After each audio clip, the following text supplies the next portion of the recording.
Olá pessoas, vamos falar do nosso mecanismo de defesa de hoje?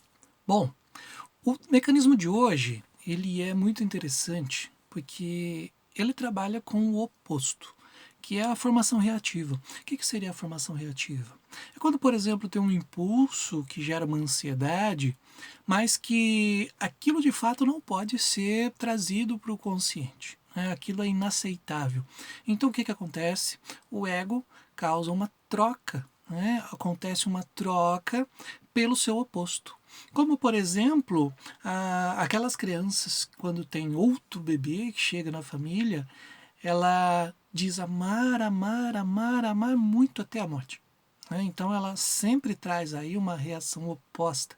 Na verdade, ali ela está escondendo um ciúme, está escondendo uma raiva, está escondendo ali um ódio em relação a outra criança que está chegando. E essa formação reativa, ela vem justamente para que haja uma certa proteção, para que não tenha aí uma exposição de um sentimento verdadeiro. E isso vem aí, lógico, de uma forma um tanto quanto inconsciente, para que não haja aí uma ação a qual não seria aceitável. Então ocorre essa transformação pelo oposto. O mesmo aí nós falamos de irmãos que se odeiam, e se odeiam, e se odeiam demais, e na verdade ali existe um amor muito grande entre eles. Eles se amam, mas o ódio, na verdade, é para encobrir esse amor que o qual eles não querem, de fato, expor. Eles não querem mostrar esse amor, então eles odeiam. Tanto é que tem histórias de irmãos que quando um se machuca, o outro fica super preocupado. Mas quando está tudo bem com os dois, eles brigam o tempo inteiro. Então, essa é uma reação reativa, ou melhor, uma formação reativa. É colocar aí o oposto, transformar em seu oposto para poder ficar aceitável, para ser algo menos ameaçador. Nós vemos isso constantemente. É como se pegasse um afeto, que é negativo, e transformar ele em positivo. Ou vice-versa, pegar algo que é positivo e transformar em negativo. Muitas vezes isso acontece também. Então nós podemos odiar alguém que nós amamos e nós podemos amar alguém que nós odiamos. Isso pode acontecer também por um mecanismo de defesa, que é essa formação reativa. Então, tudo aquilo que vai gerar ansiedade, que é percebido que não vai ser aceitável, ou seja, tudo aquilo que pode resultar numa ação aí que não é condizente com aquele momento, com aquela situação, ou que pode gerar aí um desconforto, um conflito, o que vai acontecer? Vai acontecer essa transformação pelo oposto. Nos adultos isso também acontece, isso também é bastante aparente nos adultos, mas há uma diferença. A criança ela tem uma dificuldade maior de lidar com essa realidade, justamente pela formação do seu ego. No adulto já há uma percepção maior desse sentimento, já há uma percepção da realidade, do que está sendo enfrentado, porém isso não quer dizer que não possa acontecer. Então, a formação reativa é a principal defesa quando uma agressividade ela não pode ser demonstrada, ela não pode ser colocada ali para fora, ela não pode ser colocada na realidade.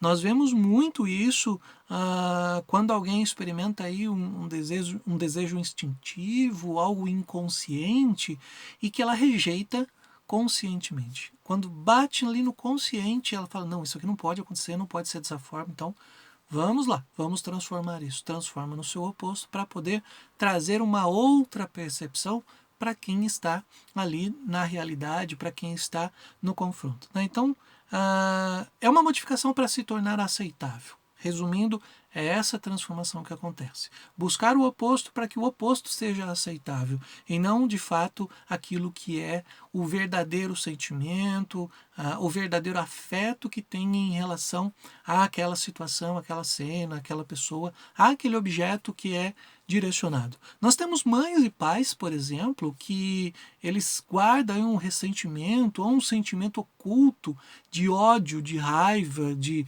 uma manifestação de rejeição pelos filhos. E aí o que eles fazem? Eles acabam usando a formação reativa para que venha a ter uma compensação. E aí entra naquele quesito do amor incondicional. tem que ter um amor incondicional para que não haja então esse ódio, essa raiva, esse sentimento oculto pelo seu filho. Isso acaba desencadeando aí uma certa liberdade para os filhos, né? Acaba trazendo aí essa liberdade com medo de repreender o filho, porque repreender o filho remete àquele verdadeiro sentimento.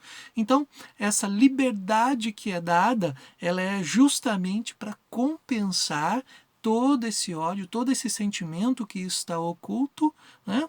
E que pode trazer um sentimento de culpa, pode gerar uma ansiedade maior, um desconforto maior. Então, para que isso não aconteça, os pais ou as mães acabam tendo esse comportamento de amor incondicional para de fato esconder o seu próprio sentimento, o sentimento que eles têm pelos seus filhos. Né?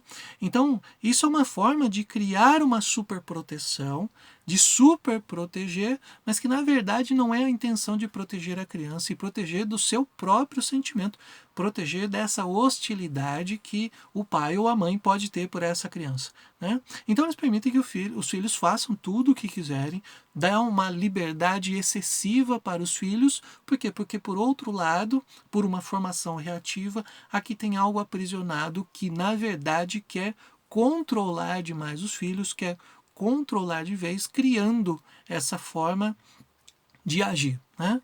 Então, essa maneira dos pais, por exemplo, de dar uma total liberdade para os filhos, de não controlarem os filhos da forma que eles gostariam, é justamente para que esconda essa hostilidade que eles têm. De uma outra forma, acaba criando essa superproteção, né? Esse controle excessivo, mas não relacionado àquele verdadeiro sentimento, para que o filho também não se afaste, não se distancie. Se distanciar pode parecer uma percepção daquele verdadeiro sentimento hostil. Então cria-se esse aspecto, esse comportamento para deixar os filhos próximos. Outro exemplo também são dos homens que são agressivos, eles são impulsivos, eles agem com truculência e que na verdade o que eles estão fazendo é esconder o sentimento verdadeiro, esconder o seu sentimento, a sua fraqueza. Né? Eles agem com ódio para esconder o seu amor. Então aqueles homens que não querem mostrar a sua fragilidade, mostrar o seu lado mais afetivo pelas outras pessoas, usam a formação reativa também para que possa de fato aí estar tentando controlar o seu próprio sentimento. Então, eu exponho, eu coloco para o lado de fora, eu exteriorizo um sentimento agressivo para que eu possa também esconder um sentimento afetuoso, um sentimento de fragilidade, o que o outro pode entender como sendo uma pessoa fraca. Então, esses são os exemplos de formação reativa. Na terapia, o que se busca, né, na análise, o que se busca é justamente entender esse comportamento, entender esse sentimento oculto, entender essa rejeição, aquilo que não pode vir para a realidade. Temos vários exemplos de pessoas que agem de uma forma reativa, justamente para não expor o seu verdadeiro sentimento, mas que na análise elas podem expor esse sentimento, podem falar sobre ele e aí lidar com essa situação. Então, se conhecer, falar sobre si, falar dos seus verdadeiros sentimentos, isso faz com que a pessoa cada vez mais venha trazendo aquilo que é inconsciente e traga para o consciente, ok? Que esse é um dos caminhos aí da psicanálise. E você, já enfrentou alguma situação assim? Já teve alguma vez que você teve que demonstrar um outro sentimento quando na verdade você sentia outra coisa? Me conta aí nos comentários. Até a próxima.